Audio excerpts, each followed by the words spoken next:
So good morning guys, और आपके क्रिक exam channel में आप सभी का स्वागत है। तो आज के इस वीडियो में 18 अप्रैल के इंपॉर्टेंट करंट अफेयर्स को हम लोग कवर करेंगे। तो हमारा पहला प्रश्न क्या है? हाल ही में प्रधानमंत्री नरेंद्र मोदी ने बाबा साहब भीमराव अंबेडकर जी से संबंधित 4 पुस्तकों को जारी किया है। आपको बताना इन पुस्तकों के लेखक कौन है। तो आंसर होगा किशोर मकवाना। एक्चुअली में अभी प्रधानमंत्री नरेंद्र मोदी ने भारत के पहले कानून मंत्री और भारतीय संविधान के निर्माता बाबा साहब भीमराव अंबेडकर जी को उनकी जयंती पर श्रद्धांजलि दी और उनके जीवन पर आधारित 4 पुस्तकों को रिलीज किया। और इन बुक्स को लिखा है किसने? किशोर मकवाना ने। अच्छा, इन 4 पुस्तकों के नाम क्या है ये भी आपको पते होने चाहिए। डॉक्टर अंबेडकर जीवन दर्शन, डॉक्टर अंबेडकर व्यक्ति दर्शन, डॉक्टर अंबेडकर राष्ट्र दर्शन और डॉक्टर अंबेडकर आयाम दर्शन। तो इन सबको लिखा है किसने? किशोर मकवाना ने। ये नाम ध्यान रखना ना। बाकी प्रोफेसर शरद पगारे 31वां व्यास सम्मान इन्होंने जीता अपने उपन्यास पाटलिपुत्र की सम्राज्ञी के लिए। मोहन कृष्ण बोहरा 30वां बिहारी पुरस्कार जीता इन्होंने अपने उपन्यास तस्लीमा संघर्ष और साहित्य के लिए। और डॉक्टर शरण कुमार लिम्बाले 30वां सरस्वती सम्मान जीता इन्होंने अपने उपन्यास सनातन के लिए। तो ये नाम भी ध्यान रखना, इंपॉर्टेंट नाम है। बढ़ते हैं आगे। फिर बताइए, हाल ही में विजडन अल्मनाक के 2010 के दशक का सर्वश्रेष्ठ वनडे क्रिकेटर किसे चुना गया है? तो आंसर होगा विराट कोहली को। तो पहले वनडे इंटरनेशनल की 50वीं वर्षगांठ मनाने के लिए दशक के 5 एक दिवसीय क्रिकेटरों को विजडन अल्मनाक के 2021 संस्करण में सूचीबद्ध किया गया है। तो 1971 से 2021 के बीच प्रत्येक दशक से एक क्रिकेटर का चयन किया गया है। तो विराट कोहली को 2010 के दशक का वनडे क्रिकेटर चुना गया, जबकि सचिन तेंदुलकर को 1990 के दशक का वनडे क्रिकेटर चुना गया। कपिल देव को 1980 के दशक के लिए वनडे क्रिकेटर चुना गया। उसके अलावा इंग्लैंड के जो ऑलराउंडर हैं बेन स्टोक्स, उनको leading cricketer of the year चुना गया। ऑस्ट्रेलिया की बेथ मुनी को leading women cricketer in the world चुना गया।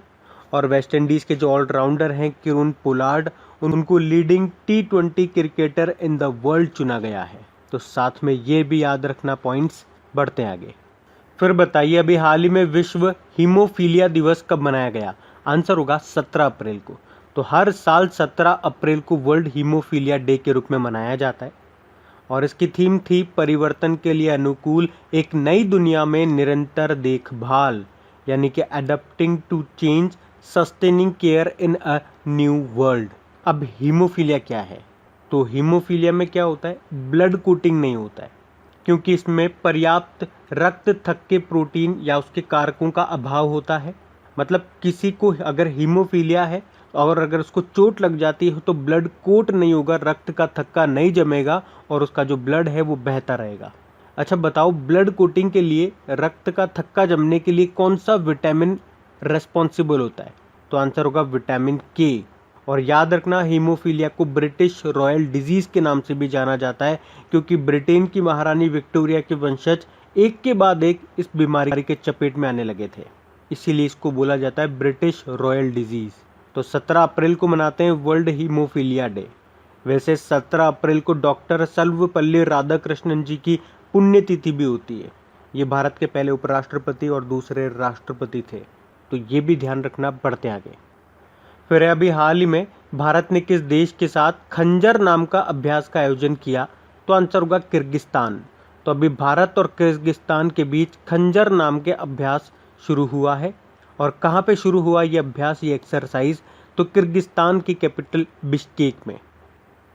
अब बात किर्गिस्तान की है तो ये रहा मैप में किर्गिस्तान। देखो, उसकी कैपिटल बिश्केक हो गई। करेंसी है किर्गिस्तानी सोम। प्रेसिडेंट है सदर जापरोव। तो किर्गिस्तान के साथ भारत ने ये शुरू किया खंजर नाम का अभ्यास। बढ़ते आगे। फिर बताइए, believe what life and cricket taught me, ये किसकी आत्मकथा है जिसे 2021 में रिलीज किया जाएगा? तो आंसर होगा सुरेश रैना की। तो सुरेश रैना की आत्मकथा है ये, जिसका नाम है believe what life and cricket taught me, जिसे मई 2021 में रिलीज किया जाएगा। ये जो बुक है ये सुरेश रैना ने खेल लेखक भरत सुंदरसन के साथ मिलकर के लिखी है। जिसे इस साल मई में रिलीज़ किया जाएगा।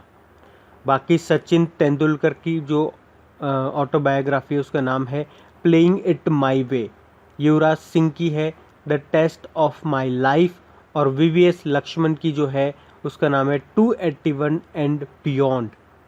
और सोनू सूद की अभी ऑटोबायोग्राफी आई थी, उसका नाम है आई एम नो मसीहा। बढ़ते आगे। अच्छा, फिर बताइए, हाल ही में मानसिक स्वास्थ्य के लिए गाइड करने के लिहाजा से हेल्थ ऐप मानस को किसने लॉन्च किया? तो आंसर होगा कृष्ण स्वामी विजय राघवन ने। तो भारत सरकार के प्रधान वैज्ञानिक सलाहकार हैं ये कृष्ण स्वामी विजय राघवन, और इन्होंने अभी हाल ही में भारत के लोगों के मानसिक स्वास्थ्य को बढ़ावा देने के लिए एक मोबाइल एप्लीकेशन को लॉन्च किया है। और इस मोबाइल एप्लीकेशन का नाम है मानस। मानस मतलब हो गया mental health and normalcy augmentation system.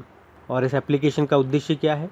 तो ये एप्लीकेशन विशेष रूप से भारतीय नागरिकों के मानसिक स्वास्थ्य से संबंधित समस्याओं के लिए टेली परामर्श के साथ समर्पित है। अभी आपको याद होगा हमारा केंद्रीय मंत्री जो है पीयूष गोयल, उन्होंने ई संता नाम से एक डिजिटल प्लेटफॉर्म भी लॉन्च किया था। और हमारे ट्राइबल अफेयर्स मिनिस्टर जो अर्जुन मुंडा हैं, उन्होंने प्रवासी श्रमिकों के लिए श्रम शक्ति पोर्टल को लॉन्च किया था। और हमारे जो कृषि किसान व कल्याण मंत्री हैं नरेंद्र सिंह तोमर, उन्होंने मधु क्रांति पोर्टल को लॉन्च किया था। बढ़ते आगे।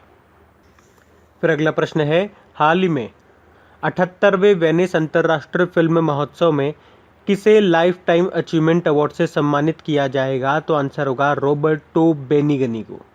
तो निर्देशक रॉबर्टो बेनिगनी ये 78वें वेनिस अंतर्राष्ट्रीय फिल्म फेस्टिवल में लाइफ टाइम अचीवमेंट के लिए गोल्डन लॉयन प्राप्त करेंगे। ये 1 से 11 सितंबर तक चलेगा, उस वक्त ये प्राप्त करेंगे। बाकी क्रिस्टीन वर्मथ अमेरिकी सेना की प्रथम महिला सचिव बनी, जेनेट येलेन अमेरिका की पहली महिला वित्त मंत्री बनी, और लॉयड ऑस्टिन अमेरिका के पहले अश्वेत रक्षा मंत्री बने। ये बढ़ते आगे। अच्छा बताइए, अभी हाल ही में विश्व विरासत दिवस कब मनाया गया?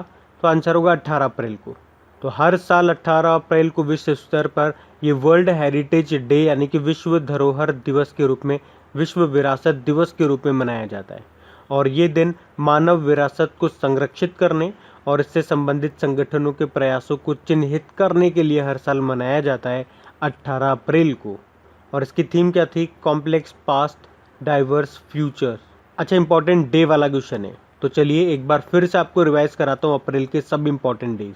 देखो, 1 अप्रैल को उत्कल दिवस मनाया था, 2 अप्रैल को ऑटिज्म अवेयरनेस डे, ऑटिज्म जागरूकता दिवस, 2 अप्रैल को इंटरनेशनल चिल्ड्रंस बुक डे, अंतर्राष्ट्रीय बाल पुस्तक दिवस, 4 अप्रैल को इंटरनेशनल माइंस अवेयरनेस डे, अंतर्राष्ट्रीय खदान जागरूकता दिवस, 5 अप्रैल को नेशनल मैरीटाइम डे, राष्ट्रीय समुद्री दिवस, और 5 अप्रैल को इंटरनेशनल डे ऑफ कॉन्साइंस, अंतर्राष्ट्रीय अंतरात्मा दिवस मनाया।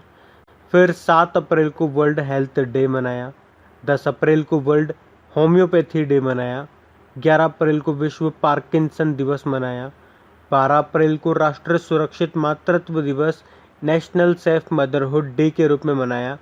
अभी 14 अप्रैल को वर्ल्ड चगास डिजीज डे के रूप में मनाया था। 14 अप्रैल को बाबा साहब भीमराव अम्बेडकर जी की भी 130वीं जयंती मनाई।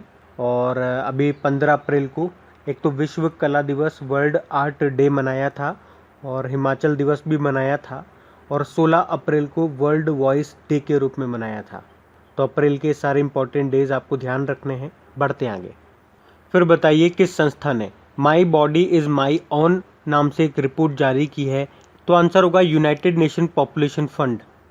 तो संयुक्त राष्ट्र जनसंख्या कोष की state of world population report 2021 हाल ही में जारी की गई है। तो my body is my own नाम वाली इस रिपोर्ट के अनुसार केवल 55% महिलाएं अपनी पसंद के लिए पूरी तरह से सशक्त हैं।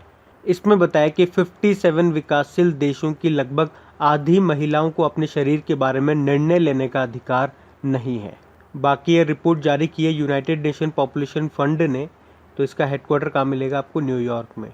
और इसकी हेड है नटालिया कनीम। और आपको अभी याद होगा इसी साल फरवरी में रशिया के एक सुपर मॉडल हैं जिनका नाम है नटालिया वोडियानोवा। ये यूनाइटेड नेशन पॉपुलेशन फंड की ब्रांड एम्बेसडर बनी थी। तो इनका नाम भी ध्यान रखना। बढ़ते आगे। फिर बताइए, ये पोहेला बोईसाख ये किस राज्य का त्यौहार है? तो आंसर होगा पश्चिम बंगाल का। तो बंगाली नववर्ष का नाम है पोहेला बोईसाख, जिसे ही शुभो नोबो बोर्शो भी कहते हैं, जो इस साल 15 अप्रैल को मनाया गया है। ये बंगाली कैलेंडर के अनुसार बोईशाख के पहले महीने का पहला दिन होता है, जो आमतौर पर हर साल या तो 14 या 15 अप्रैल को पड़ता है। अब बात पश्चिम बंगाल की है, तो ये रहा मैप में पश्चिम बंगाल। अच्छा, इसकी कैपिटल क्या है? कोलकाता है। देखो, कोलकाता में आपको यूको बैंक का हेडक्वार्टर मिल जाएगा, जियोलॉजिकल सर्वे ऑफ इंडिया का हेडक्वार्टर मिल जाएगा, ऑर्डिनेंस फैक्ट्री बोर्ड का हेडक्वार्टर भी आपको मिल जाएगा। और ये जो कोलकाता है, ये हुगली नदी के किनारे स्थित है, जहाँ पे पहली अंडर वाटर ट्रेन चलेगी। मुख्यमंत्री हैं ममता बनर्जी और गवर्नर हैं जगदीप धनखड़। अभी यहाँ के नए चीफ जस्टिस बने थे, जिनका नाम है टी.बी. राधाकृष्णन। अभी पश्चिम बंगाल सरकार ने कर्म साथी प्रकल्प योजना शुरू की थी। संधान ने एप्लीकेशन को लॉन्च किया था और सेल्फ स्किन मोबाइल एप्लीकेशन को भी लॉन्च किया था। एक कर्म भूमि पोर्टल भी लॉन्च किया गया था। देखो, यहाँ पे आपको बुक्सा टाइगर रिजर्व मिल जाएगा, सुंदरबन टाइगर रिजर्व आपको यहीं पे मिलेगा। उसके अलावा गोरुमारा नेशनल पार्क हो गया, जल्दापारा नेशनल पार्क हो गया, न्योरा वैली नेशनल पार्क हो गया, या सिंगालीला नेशनल पार्क, ये सब आपको यहीं पे मिलेंगे। बढ़ते हैं आगे। बताइए, कौन सा संस्थान पहली बार अंतर्राष्ट्रीय फूड सिस्टम समिट यानी कि खाद्य प्रणाली शिखर सम्मेलन आयोजित करेगा? तो आंसर होगा यूनाइटेड नेशन। तो संयुक्त राष्ट्र, ये सितंबर 2021 में पहली बार संयुक्त राष्ट्र खाद्य प्रणाली, तो संयुक्त राष्ट्र सितंबर 2021 में पहली बार संयुक्त राष्ट्र खाद्य प्रणाली शिखर सम्मेलन यानी कि United nation food system summit आयोजित करेगा। और ये शिखर सम्मेलन सतत विकास लक्ष्यों यानी कि सस्टेनेबल डेवलपमेंट गोल्स की प्रगति में तेजी लाने के लिए राष्ट्रीय और विश्व स्तर पर खाद्य प्रणालियों को आकार देने पर ध्यान केंद्रित करेगा। अब बात यूनाइटेड नेशन की है। देखो, यूनाइटेड नेशन की स्थापना हुई थी 24 अक्टूबर 1945 को, इसीलिए हम हर साल 24 अक्टूबर को यूनाइटेड नेशन डे मनाते हैं। वैसे 24 अक्टूबर को 2 डे और मनाते हैं, एक तो नेशनल फूड डे और वर्ल्ड पोलियो डे। इसकी जो हेडक्वार्टर है वो न्यूयॉर्क में है और सेक्रेटरी जनरल इसके कौन है? एंटोनियो गुतेरेस है, जो कि खुद पुर्तगाल से हैं। बढ़ते आगे। फिर बताइए, सीबीआई के पूर्व प्रमुख का निधन हो गया, उनका नाम क्या था? रंजीत सिन्हा। सीबीआई के पूर्व निदेशक थे रंजीत सिन्हा, जिनका भी निधन हो गया। वैसे वर्तमान में सीबीआई के जो डायरेक्टर हैं उनका नाम क्या है? प्रवीण सिन्हा। सीबीआई मतलब होता है सेंट्रल ब्यूरो ऑफ इन्वेस्टिगेशन। बाकी जीवीजी कृष्णमूर्ति हम पढ़ चुके हैं, पूर्व मुख्य चुनाव आयुक्त थे, निधन हो गया। और डॉक्टर ककरला सुब्बा राव, ये प्रसिद्ध रेडियोलॉजिस्ट थे, इनका भी अभी निधन हो गया। ये Telugu association of north America के संस्थापक अध्यक्ष भी थे। तो बात करेंगे कल के वीडियो में पूछे गए प्रश्न के उत्तर की। तो कल के वीडियो में आपसे पूछा था, अभी किसे अमेरिकी सेना की पहली महिला सचिव के रूप में नियुक्त किया? तो आंसर होगा क्रिस्टीन वर्मथ को। तो आप सभी ने प्रश्न का बिल्कुल सही उत्तर दिया है। और गाइज, अगर सेशन अच्छा लगा है तो इसे लाइक ज़रूर करना और अपने दोस्तों के साथ में शेयर ज़रूर करना। और वैसे भी आप तो आपकी इन करंट अफेयर्स का रिवीजन करवाने के लिए मैं इसका ऑडियो भी तैयार कर रहा हूँ, तो दिन में 4 से 5 मिनट निकाल करके वो आप ऑडियो सुन लीजिए, ताकि आपका इन करंट अफेयर्स का फिर से रिवीजन हो जाए। क्योंकि आपको पता है चीज़ों को पढ़ना इंपॉर्टेंट है, लेकिन समय समय पर उनका रिवीजन करना बहुत ज़्यादा जरूरी है। रिवीजन नहीं करोगे तो वो सारी चीज़ें आप भूल जाओगे। तो आप ही के लिए मैं इसका रिवीजन ऑडियो तैयार कर रहा हूँ। तो उस ऑडियो का लिंक मैंने नीचे डिस्क्रिप्शन में दे दिया है, वहां जाकर के आप मुझे फॉलो कर लीजिए। और फॉलो करने के बाद में पास में जो बेल आइकन आएगा आप उसे जरूर दबा लेना, ताकि जब भी मैं ऑडियो अपलोड करूँ उसका नोटिफिकेशन आपको मिल सके। और एप्लीकेशन अगर अभी तक आपने डाउनलोड नहीं किए तो उसका लिंक भी आपको नीचे मिल जाएगा। वहीं पे आपको क्विज, वीडियो, पीडीएफ सब मिल जाएंगे। तो इस प्रश्न का उत्तर आता है तो कमेंट बॉक्स में जरूर टाइप करिए। चलिए अब मिलते हैं करंट अफेयर्स के रिवीजन वीडियो में। Thank you guys.